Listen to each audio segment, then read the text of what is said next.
Yung palaging tinatanong ng mga guro, no? Yung BSP, yung 10-year loan term. Alam niyo ba na wala pa rin email yung BSP, no? Pero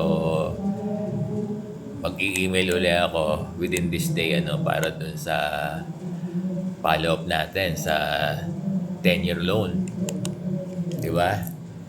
Kasi ilan ba? Halos 2 weeks na ba nung nagpunta ako doon?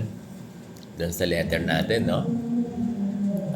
Sinagot naman nila sa email na sinasabi nila na parang nasa research department pa, no? Tapos parang may sinasabi sila doon na yung policy ay aprobahan pa ng monetary board. Parang gano'n ang sinasabi nila. Tapos nag-email uli ako, di ba last week, wala pa namang malinaw na sagot kasi ang email natin kung kumusta na yung 10-year loan term policy. Kasi kailangan magkaroon ng policy.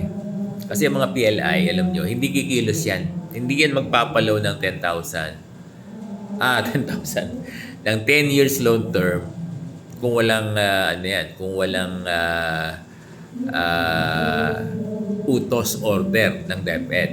Ang DepEd naman, hindi maglalabas ng DepEd hindi maglalabas ng utos sa PLI kasi ang kino-consider niya, ang requirement ng DepEd, sabihin, ang inaantay ng DepEd, kasi since loan yan, bank policy yan, dapat isang polisiya na manggagaling sa Bangko Sentral.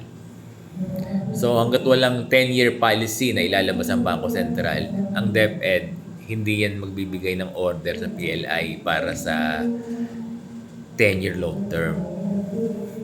Kasi ang PLI, kahit na maglabas yung BSP ng 10-year loan, aantayin pa rin nila yung sasabihin ng DepEd Kasi yung DepEd ang nagbibigay sa kanila ng authorization. Di ba? DepEd ang nagbibigay sa kanila ng accreditation para dito sa salary deduction, loan ng mga teachers para sa PLI. Kaya napaka-importante na yung Bangko Sentral ay maglabas talaga ng 10-year loan policy. So sa ginagawa natin na follow up, pupunta ako doon, tapos nag-i-email tayo, di ba? Sumasagot naman sila in fairness. Kaya lang by now, wala pang malinaw Wala pang malinaw talaga. Although ako din nalulungkot at maraming naiiyak na guro, no? Marami nang naiiyak na guro. Di ba? Maraming naiiyak. Maraming naiiyak na guro kasi by now ay wala pa talaga. Wala pa yung 10-year loan term. Totoo yun kasi inaasahan nila na lumabas sana yan bago mag-opening. Opening na. Di ba? Ang daming kaya nga gusto mag-loan ng mga guro sa 10-year loan term, 10-year loan term. Baon sa utang, di ba? Lagi silang binababarangay. Wala nang pamasahe, walang pangkain, walang pambaon yung mga anak, walang pang tuition. O walang pambayad sa bahay, tubig, ilaw. Yes, no? Gustuhin mo nila makapagsimula uli para magkaroon ng isang negosyo. Wala Di ba? Maraming naglalakad na lang going to school tapos wala pang baon. Kaya talagang nagpunta nga rito yung ilang teachers namin. Naiiyak na sila dahil gustong-gusto nilang mag-loan. Kaya lang kung mag-loan sila ng 5 years, wala din matitira sa kanila Kaya dapat ang gusto nilang ma-loan ng mga teachers natin ay yung 10 years loan.